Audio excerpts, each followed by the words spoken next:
que publica la web del Banco Central de Venezuela. Comenzamos.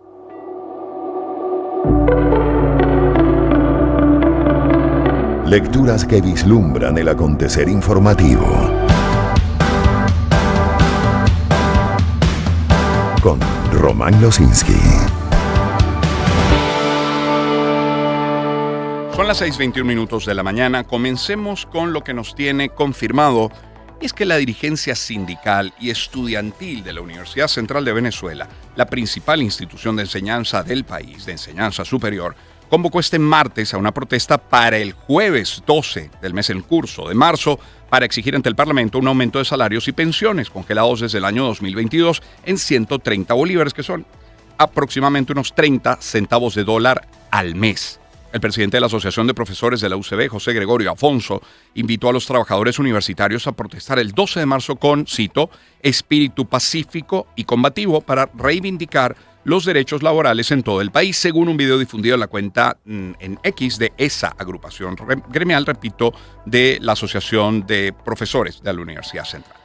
Pero el tema también es noticia para Finanzas Digital, donde recogen que la Comisión de Expertos en Aplicación de Convenios y Recomendaciones de la Organización Internacional del Trabajo, la OIT, hizo un llamado urgente al gobierno venezolano para que aplique de inmediato el método acordado para la fijación del salario mínimo, tras constatar que el mecanismo consensuado en el Foro de Diálogo Social sigue sin ejecutarse. La comisión también constató que el salario mínimo venezolano no ha sido actualizado desde 2022, pese a la inflación sostenida, lo que agrava el deterioro del poder adquisitivo de los venezolanos. Siendo que hoy tenemos nuestra agenda económica, siendo que estaremos conversando con Asdrúbal Oliveros, ese será básicamente el tema de nuestra conversación el día de hoy. Ahora, hay otras notas. Confirmado nos tiene que dirigentes estudiantiles denunciaron este martes un presunto acto de intimidación por parte del personal de seguridad de la Universidad Central de Venezuela durante la rueda de prensa realizada en el recinto universitario. De acuerdo con un reporte de Viva la UCB en su cuenta en X, funcionarios de seguridad de la universidad grabaron a los estudiantes asistentes a este encuentro, en el que participaron representantes del movimiento Salvemos Venezuela junto a la Alianza Sindical Nacional. Y bueno, encontramos, por ejemplo, en confirmado que el Comité por la Libertad de los Presos Políticos denunció este martes que funcionarios de la Policía Nacional Bolivariana presuntamente intentan desalojar el campamento instalado por familiares de detenidos frente al comando policial conocido como Zona 7 en Boleite, en Caracas. De acuerdo con la denuncia, los familiares alertaron sobre la presencia de una brigada de orden público de la PNB en las inmediaciones del lugar, lo que generó preocupación ante un posible operativo para retirar las carpas donde los parientes de los detenidos permanecen desde hace semanas.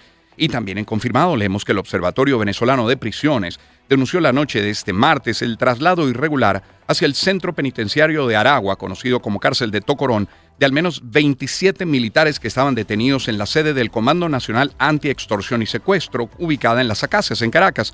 Según la denuncia difundida por el Observatorio en su cuenta en X, los parientes de los militares se enteraron del traslado durante la mañana, cuando acudieron a llevar paquetería y alimentos a los privados de libertad. También en confirmado, encontramos que el dirigente político venezolano Williams Dávila publicó a través de sus redes sociales que recibió por parte de la Fiscalía la boleta que le otorga la libertad plena a casi 2 años de su detención.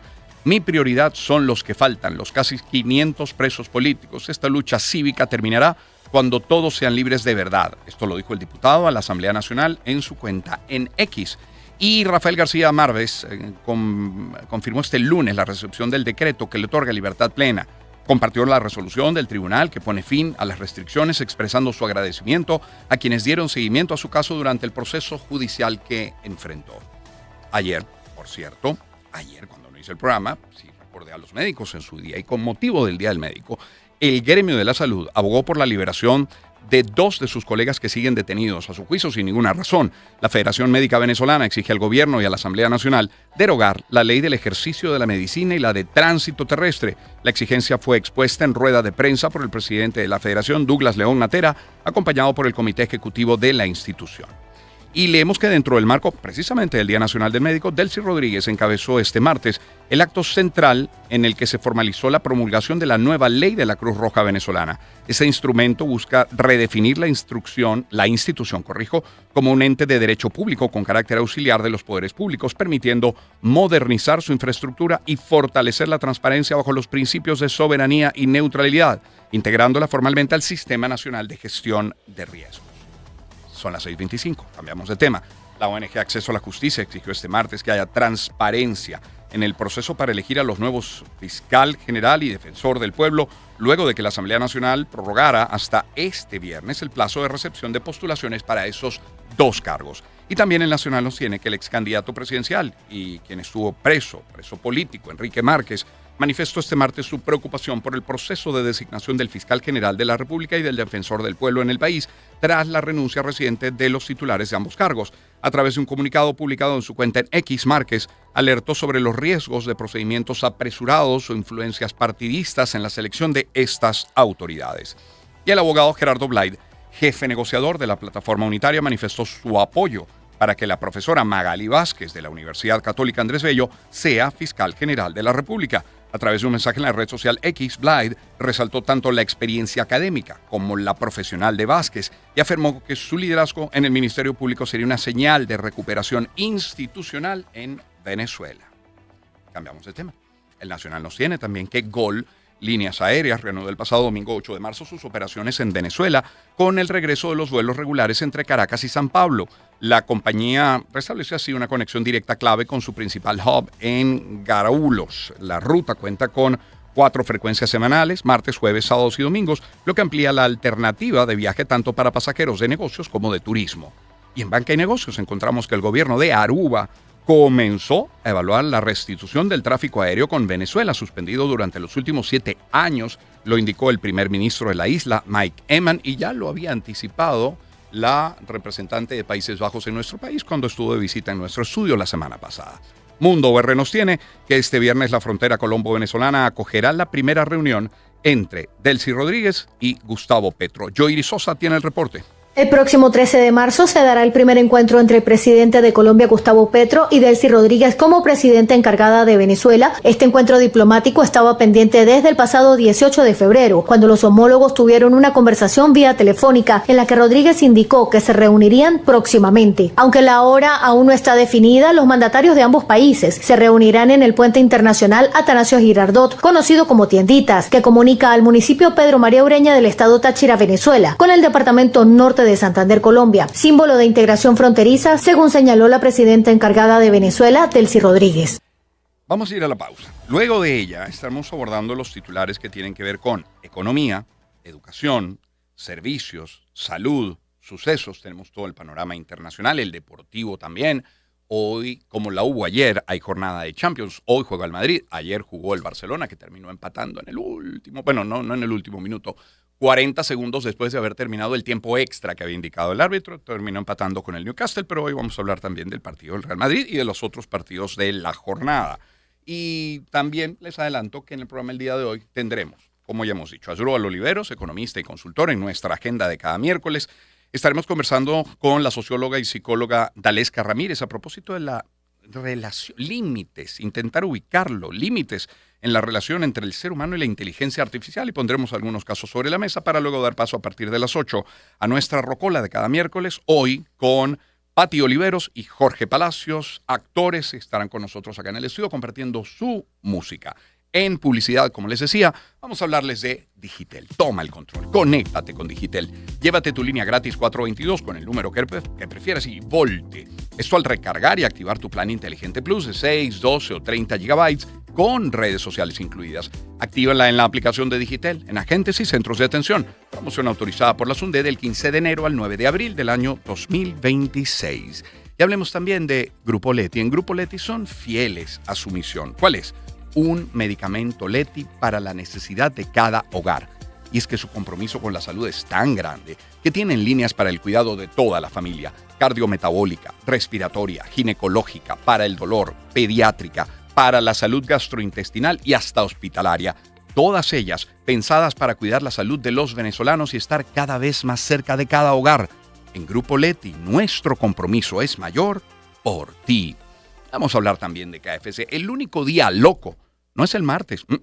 Ahora KFC te trae todos los miércoles el Auto Loco, una promo increíble que solo consigues en las tiendas con autoservicio y solo los miércoles. Son 7 deliciosas piezas de pollo y 2 papas fritas a un precio realmente loco. Disfruta todos los miércoles en KFC solo por autoservicio. Eso sí, puedes ir en auto, en moto, en bicicleta, en patines, en patineta. Te esperan allí para que disfrutes tu pollo favorito. KFC, auténticamente crispy y siempre original. Y hablemos también de Fotón. En Camiones Fotón cuentan con una amplia variedad de camiones para tu negocio, sea la construcción, el campo o el transporte. Fotón tiene el camión que necesitas con disponibilidad inmediata, planes de financiamiento y el servicio especializado y repuestos que tu camión necesita. Ligeros, medianos o pesados, los camiones Fotón son número 1 en ventas en el mundo. Fotón, haciéndote la carga más ligera. Cierro hablándoles de Por Tu Mesa. Y es que el secreto de una buena comida no es solo la sazón, calidad de los ingredientes también. Y eso aplica para todo. Por eso en tu cocina no puede faltar el aceite Por Tu Mesa. 100% puro de soya y hecho con orgullo por manos venezolanas. Un aceite que no cambia el sabor de tus comidas y no absorbe el sabor de los alimentos. Por Tu Mesa es tu aliado en la cocina. Si buscas un aceite de calidad y a buen precio, busca tu aceite Por Tu Mesa. Calidad en tu mesa, @portumesa.be. Buen tema el que sigue. Passenger, déjala ir.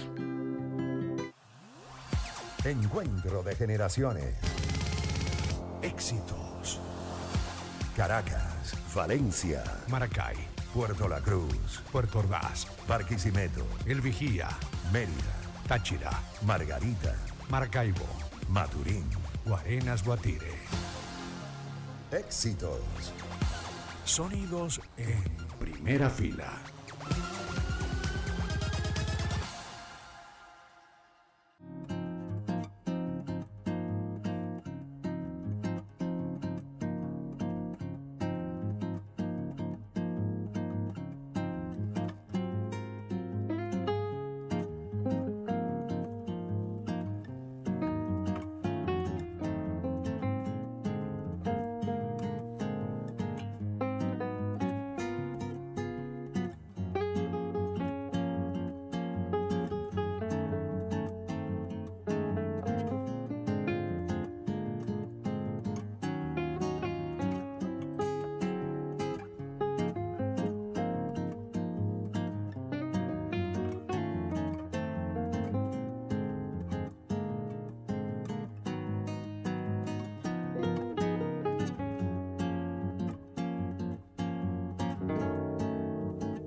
Encuentro de generaciones. Éxitos. Caracas, Valencia, Maracay, Puerto La Cruz, Puerto Ordaz, Barquisimeto, El Vigía, Mérida, Táchira. Margarita. Lecturas informativas. Con Román Losinski. 6:38 minutos de la mañana, retomamos los titulares nacionales, en esta ocasión con los que tienen que ver con economía. Y empezamos por Reuters. Dice, las grandes petroleras internacionales, Chevron y Shell, están cerca de cerrar los primeros grandes acuerdos de producción de petróleo en Venezuela, según dijeron a Reuters 5 fuentes cercanas a las negociaciones. Los acuerdos permitirían a ambas compañías aumentar la producción en importantes regiones petroleras de Venezuela, lo que representaría hasta ahora el paso más significativo hacia lo que el presidente de Estados Unidos, Donald Trump, ha descrito como un plan de inversión de $100,000 millones para reconstruir la industria petrolera venezolana. Es importante, sobre todo cuando dice que sería ese primer paso, el primer gran acuerdo hacia ese norte que se ha marcado, ese nuevo norte. El diario nos tiene que la petrolera española Repsol no incluye el negocio de Venezuela en su actualización de previsiones 2026-2028 porque prefieren trabajar con un escenario base y contar con ello supone una fuerte ventaja tras la autorización de las operaciones en el país, lo explicó este martes 10 de marzo el consejero delegado de Repsol, Josu Yonimás, durante la celebración del Capital Markets Day en Madrid. Y más, recordó que mantienen el compromiso que ya expresó, y es que están preparados para aumentar la producción de petróleo un 50% en los próximos 12 meses y multiplicar por 3 en los siguientes años, es una cita textual. Luego en AF, encontramos que el gobierno de Venezuela avanza en su hoja de ruta para establecer alianzas internacionales con el objetivo de fortalecer su producción petrolera y crecer en el sector petroquímico, según informó la estatal Petróleos de Venezuela. En una publicación en Telegram, indicó que la presidenta encargada, Delcy Rodríguez, lo leo de F, lideró una mesa de trabajo junto a la directiva de PDVSA y del Ministerio de Hidrocarburos, un encuentro para potenciar el crecimiento del país en el mercado energético mundial, cita textual esa última. Y Finanzas Digital nos tiene que Elías Rodríguez, presidente de la Cámara Venezolana de Emprendimiento, advirtió que los emprendedores venezolanos siguen enfrentando un entorno que dificulta la consolidación de nuevos negocios. A su juicio, 2 factores se han convertido en los principales frenos: la burocracia administrativa y la ausencia de acompañamiento técnico para sostener los proyectos en el tiempo. Mire que no menciona financiamiento. Rodríguez señaló que pese a la existencia de una ley de simplificación de trámites y de un proyecto que promete optimizar los procesos, la realidad es que los procedimientos siguen siendo lentos y engorrosos. Educación. Mundo UR nos tiene que el Observatorio de Universidades recomienda que cualquier proceso de transformación que se produzca en el país debe tener como base la educación. Escuchemos este reporte de Derlis Marchán Pérez. Carlos Meléndez, director del Observatorio de Universidades, precisó que experiencias foráneas permiten inferir que el fortalecimiento de las instituciones da paso a cambios sustanciales en la sociedad. Martes, 2:50 del mediodía. Las posibilidades de que nuestro país pueda tener un desarrollo productivo conducido con las mentes que investigan y que forman a la mano de obra y empleados del país, para que eso se pueda dar, tiene que haber una recuperación del presupuesto justo y del salario y la dignificación de los profesores. Sin eso estaremos como estamos hasta ahora, una universidad con un letargo en su rol. El Observatorio de Universidades difundió un informe elaborado con más de 1.200 denuncias que exponen lo que consideran es la vulneración salarial. 8 de cada 10 de las denuncias son sobre derechos económicos y sociales, falta de providencias estudiantiles y los problemas de infraestructuras que ha habido en estos últimos 5 años. El estudio también señala que 8 de cada 10 profesores no tienen capacidad financiera para efectuar actividades de extensión y más de la mitad tiene al menos 5 años sin publicar un artículo científico. Servicios públicos. En Crónica 1 leemos que habitantes de distintas comunidades del estado Sucre han tenido que recurrir a pozos improvisados, riachuelos y hasta el río Manzanares para conseguir agua ante la prolongada interrupción del suministro en varias localidades de la entidad.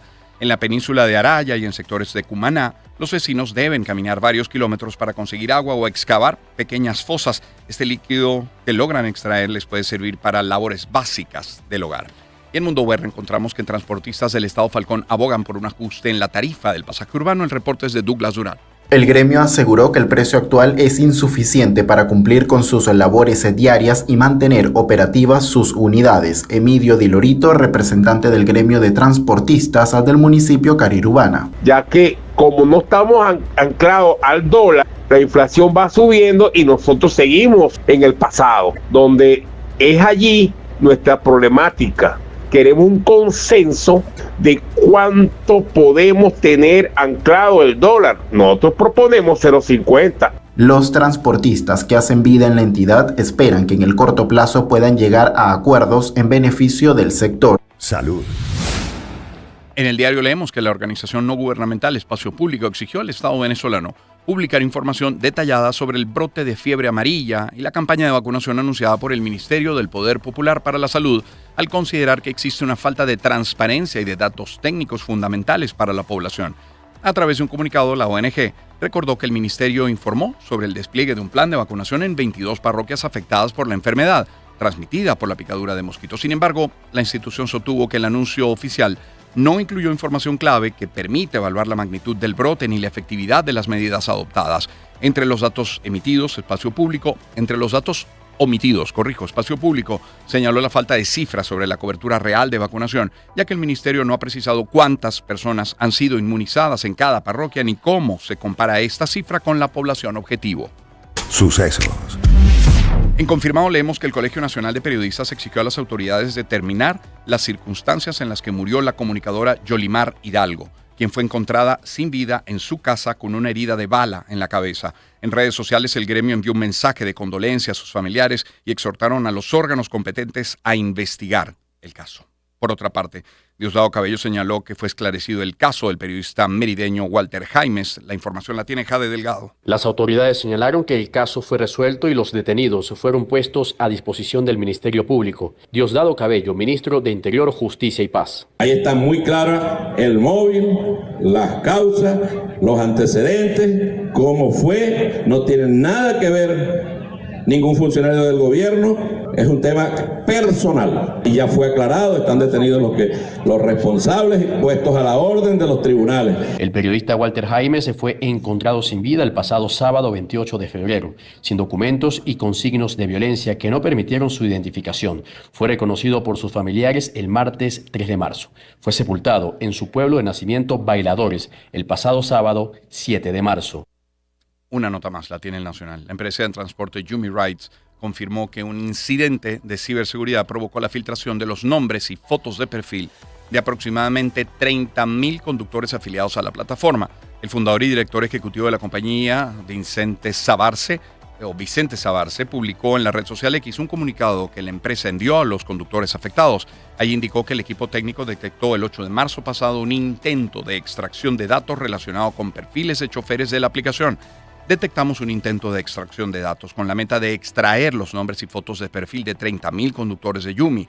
La vulnerabilidad se identificó y se corrigió inmediatamente. Es la cita textual, parte de lo que dice ese comunicado y así lo recoge el Nacional. 6:46 minutos de la mañana. Antes de abordar el panorama internacional, escuchemos a James Blunt y You're Beautiful.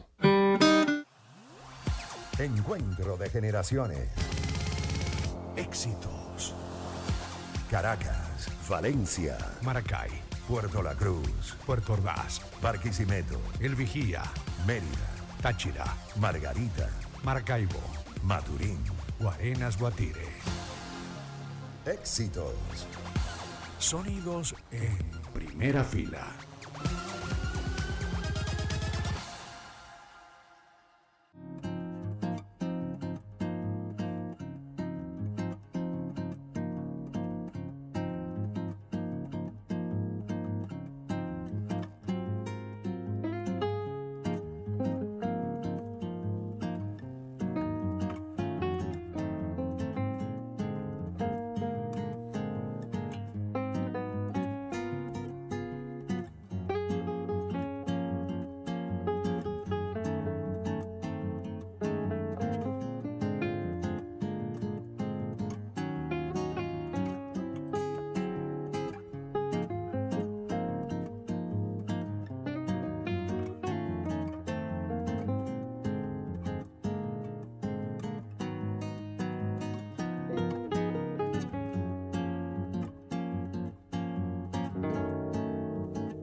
Planeta de Naciones. Internacionales. Comencemos este recorrido en el continente. En Sudamérica, de hecho, José Antonio Kast asume este miércoles, hoy, la presidencia de Chile y abre un nuevo ciclo político en ese país. Tenemos detalles con Gustavo González Zulbarán. Este 11 de marzo, José Antonio Kast asumirá como presidente de Chile para el periodo 2026-2030 en una ceremonia republicana que se realizará en el Congreso Nacional en Valparaíso y que marcará el término del mandato de Gabriel Boric. Durante la jornada, el mandatario electo recibirá la banda presidencial y la piocha de O'Higgins ante el Pleno del Congreso, dando inicio oficial a su gobierno. Posteriormente se trasladará al Palacio de la Moneda en Santiago para encabezar las actividades protocolares junto a su nuevo gabinete. A la ceremonia han confirmado su asistencia diversas autoridades internacionales, entre ellas el rey Felipe VI de España y los presidentes Javier Milei de Argentina, Rodrigo Paz de Bolivia, Rodrigo Chávez de Costa Rica, Daniel Noboa de Ecuador, entre otros. El cambio de mando presidencial es una de las principales tradiciones institucionales del país y se realiza cada 4 años, simbolizando la continuidad democrática y la transferencia pacífica del poder. María Corina Machado dijo que estaría allí presente también en esa toma de posesión.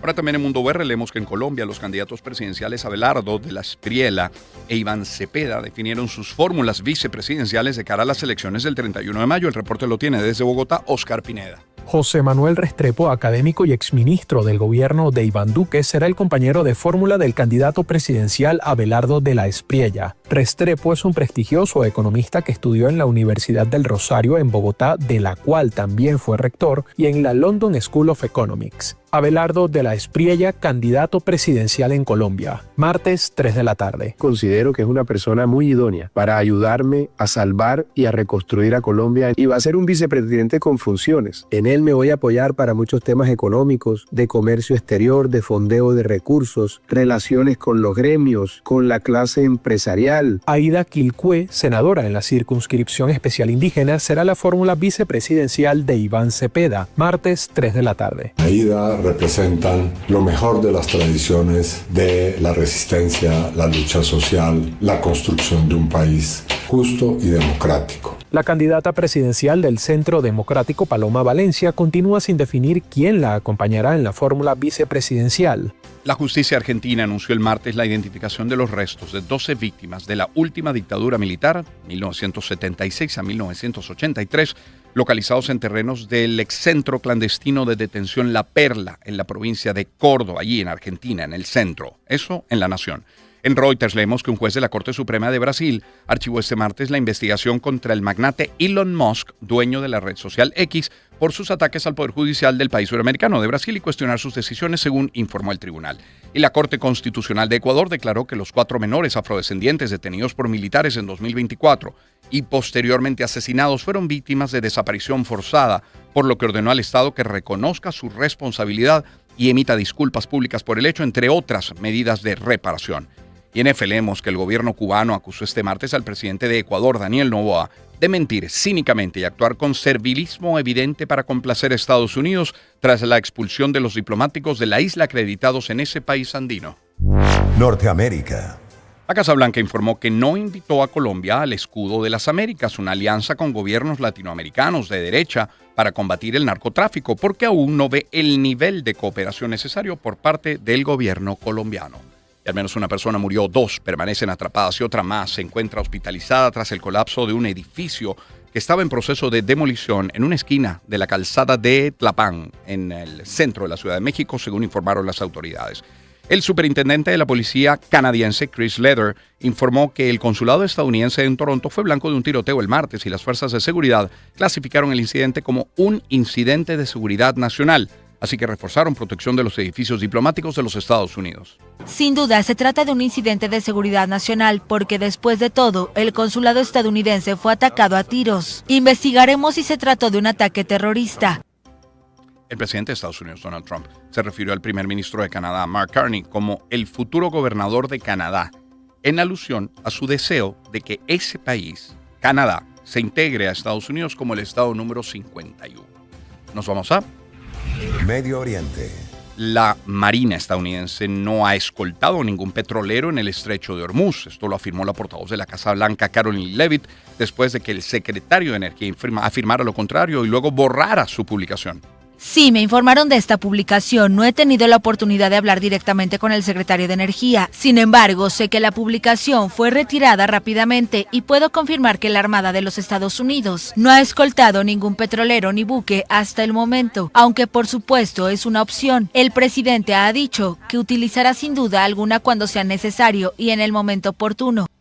El Comando Central de Estados Unidos aseguró haber destruido múltiples buques de guerra iraníes cerca del estrecho de Hormuz, entre ellos 16 barcos minadores. Esto dentro del marco de los ataques contra ese país persa, al que acusan de haber amenazado la libertad de navegación. El secretario del Consejo Supremo de Seguridad Nacional iraní, Ali Larijani, afirmó que el estratégico paso de Hormuz será un estrecho de paz y prosperidad para todos o de derrota y sufrimiento para los belicistas, en referencia a los Estados Unidos. Y los países del G7 aseguraron que están listos para actuar de forma urgente, en el momento necesario y con todas las herramientas posibles para estabilizar los precios del petróleo tras la crisis provocada por los bombardeos a Irán, según aseguró el ministro francés de Economía, Roland Lescure. Y Mundo UR nos tiene que la Casa Blanca reiteró que Estados Unidos mantenía abierta la posibilidad de dialogar con Irán, aunque condicionó cualquier conversación a los términos que plantee el gobierno iraní. Desde Miami, el reporte lo tiene Stephanie de Sousa. La secretaria de prensa de la Casa Blanca, Caroline Levin, se refirió públicamente a la situación con Irán en medio del seguimiento internacional a la postura de Washington sobre un posible acercamiento diplomático. Cuando se cumplan los objetivos, el presidente decidirá si terminan las operaciones cuando él estime que Irán ya no es una amenaza para Estados Unidos. Y volvemos a hablar de lo mismo, ¿cuál es una rendición incondicional? Irán puede decir todo lo que sea, pueden ser palabras vacías. Y hemos eliminado toda su armada en este momento, hemos quitado la capacidad milística y cuando finalmente podemos asegurar que no puedan crear una bomba nuclear para amenazar a Estados Unidos, sus aliados y nuestras tropas en la región. Y eso es lo que está buscando hacer el presidente en relación a esta operación. Más temprano, el presidente Donald Trump afirmó que un eventual diálogo con el liderazgo iraní es posible, pero subrayó que dependerá de las condiciones en las que se establezca. Además, el mandatario aseguró que Washington se encuentra ganando la guerra frente a la República Islámica. Trump también sostuvo que ha escuchado que los líderes de Irán tienen muchas ganas de hablar, una afirmación que Teherán ha negado de forma categórica. Y leemos en la AFP que el nuevo líder supremo iraní, Mojtaba Khamenei, el hijo de Ali Khamenei, resultó herido en el primer día de la guerra de Estados Unidos e Israel contra Irán, pero se encuentra consciente, según informó el diario estadounidense The New York Times, que cita fuentes oficiales iraníes e israelíes. Según The New York Times, que cita 3 responsables iraníes, tendría heridas sobre todo en las piernas, pero está a salvo en un lugar de alta seguridad, aunque con posibilidades de comunicación limitadas. Eso en AFP. Por otra parte, unos 140 militares estadounidenses han resultado heridos también, 8 de gravedad, por los ataques iraníes lanzados en respuesta a la ofensiva de Estados Unidos e Israel contra la República Islámica, según informó el propio Pentágono. Y la Guardia Revolucionaria de Irán anunció en la madrugada de este miércoles una nueva oleada de ataques contra Israel y contra bases estadounidenses en Irak, además de fuerzas navales de Washington. Lo tiene El Mundo de España. En F, encontramos que el grupo chií libanés Hezbollah y las tropas de Israel mantuvieron este miércoles enfrentamientos en el sur del Líbano, que fue blanco de nuevos y fuertes bombardeos israelíes que causaron al menos 9 muertos y 3 heridos. Y autoridades iraníes han detenido desde el comienzo de la guerra a 30 personas a las que acusan de ser espías, mercenarios, agentes del servicio de Israel y de Estados Unidos, según informó el Ministerio de Inteligencia. El ministro de Exteriores israelí, por su parte, Gideon Sa'ar, afirmó que su país no busca una guerra interminable con Irán y que esta acabará cuando, a su debido tiempo, consulte con Estados Unidos el momento para ponerle fin. En la agencia alemana de prensa leemos que el canciller de Alemania, Friedrich Merz, aseguró que las autoridades de Estados Unidos e Israel carecen de un plan conjunto para acabar con la ofensiva de Irán lanzada el 28 de febrero y diezmar sus capacidades militares, que se ha saldado hasta la fecha con más de 1.200 personas fallecidas, según el balance de las autoridades iraníes. Y bueno, el presidente de Ucrania, Volodymyr Zelensky, anunció que 3 equipos de expertos ucranianos de defensa aérea ya están camino a Qatar, Emiratos y Arabia Saudí para ayudar a estos países a hacer frente a los ataques iraníes con drones. Por otra parte, Europa Press nos tiene que el ministro de Exteriores de Rusia afirmó que su consulado en la provincia de Isfahán, en el interior de Irán, sufrió daños en un ataque contra la sede del gobierno regional el pasado domingo, que destrozó las ventanas de la legación y lanzó hacia atrás varios empleados consulares. Eso es una cita textual. Guerra en Ucrania. El traslado forzoso de miles de niños ucranianos a zonas ocupadas por Rusia y a decenas de divisiones administrativas del país agresor, algunas a zonas tan alejadas como el Ártico o Asia Central, constituye un crimen contra la humanidad. Es la conclusión del informe elaborado por una comisión investigadora de la ONU que esta semana se publicará ante el Consejo de Derechos Humanos de Naciones Unidas. Y en Europa Press leemos que el presidente de Ucrania, Zelensky, impuso un nuevo paquete de sanciones contra 41 jueces, de los cuales 38 son de origen ruso, por condenar ilegalmente a prisioneros de guerra ucranianos dentro del marco de la invasión rusa, iniciada ya hace más de 4 años. Europa. El Parlamento de Hungría aprobó una resolución para vetar la entrega de ayuda a Ucrania en su adhesión a la Unión Europea debido a los graves riesgos que esto acarrearía para los países miembros del bloque comunitario tras 4 años de guerra y en plena crisis energética ante el aumento de la violencia en Oriente Próximo. La presidenta de la Comisión Europea, Ursula von der Leyen, anunció que movilizará 200 millones de euros para apoyar la inversión privada en tecnologías nucleares innovadoras. Y en AFP leemos que tras anunciar en enero un plan de regulación masiva de migrantes irregulares, la portavoz del gobierno español, Elma Sáiz, indicó que ampliarán el acceso a la atención sanitaria para las personas en esa situación, en línea con su talante promigración a contracorriente de sus vecinos europeos. Se regula el reconocimiento del derecho a la protección de la salud y atención sanitaria a personas extranjeras que no tienen su residencia legal aquí. Por primera vez, esta medida se dirige a personas españolas de origen residentes que residen en el exterior durante los desplazamientos temporales al territorio español y también a familiares que los acompañen. Esta medida beneficiará también a los españoles retornados. Son ahora las 7:01. Un poco más adelante abordaremos el tema deportivo, insistiendo en que ayer hubo y hoy hay jornada de Champions. Interesante jornada. Estamos en los cuartos de final, ¿cierto, Gabriel? En los octavos de final. Partidos de ida, por cierto, de los octavos de final. Eso lo tendremos más adelante. Ya saben que estaremos conversando minutos con Asdrúbal Oliveros en nuestra agenda económica, que tendremos el tema del límite en la relación entre el ser humano y la inteligencia artificial, que no es poca cosa, no es un tema accesorio. Hay casos importantes para poner sobre la mesa y luego dar paso a partir de las 8 de la mañana a nuestra rocola, hoy con Pati Oliveros y Jorge Palacios. Les secamos con algo de buena música, muy buena en el caso de Joe Cocker y Up Where We Belong. Encuentro de generaciones. Éxitos. Caracas, Valencia, Maracay, Puerto La Cruz, Puerto Ordaz, Barquisimeto, El Vigía, Mérida, Táchira, Margarita, Maracaibo, Maturín. Guarenas, Guatire. Éxitos. Sonidos en primera fila.